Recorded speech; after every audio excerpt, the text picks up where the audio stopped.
For sure, place and context is the beginning of everything for us. We take a lot of time to observe and to understand not only the physical, the social, but also the atmospheric characteristics of a site.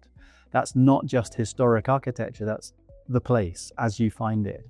And I feel that while, of course, we enjoy the historical context of any city, we try not to prejudge, the consequent layers, that cities have, the real life situation of constant change and transformation. So we sort of try and see the contemporary alongside the sort of, let's say, the more romantic historical as kind of part of one thing, the same thing. Well, I must say, because we have built projects of subsidized rent, social housing, affordable housing in different cities around Europe, we encountered, a different context, let's say, a different economic or political or social context.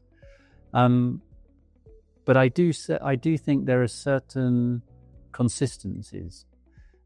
One is that housing is the most regulated form of building.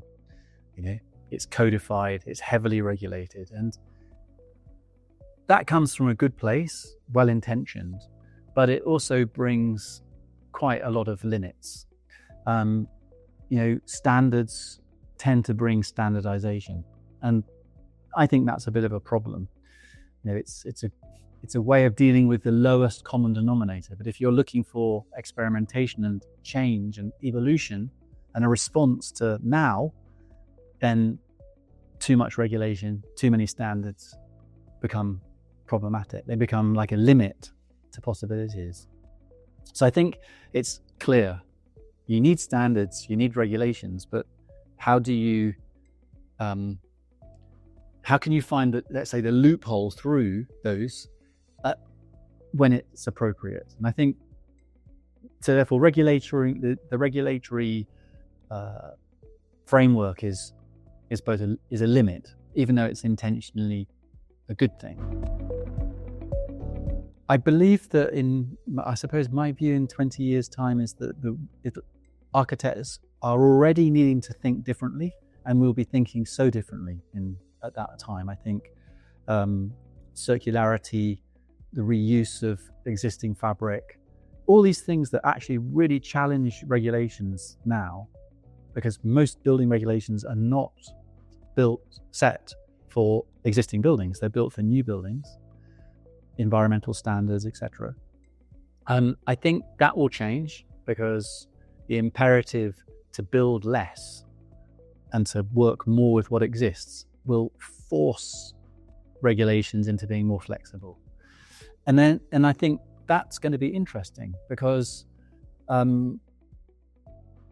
existing buildings have lives. They've had many lives, and they have special parts to them, and they're specific to themselves.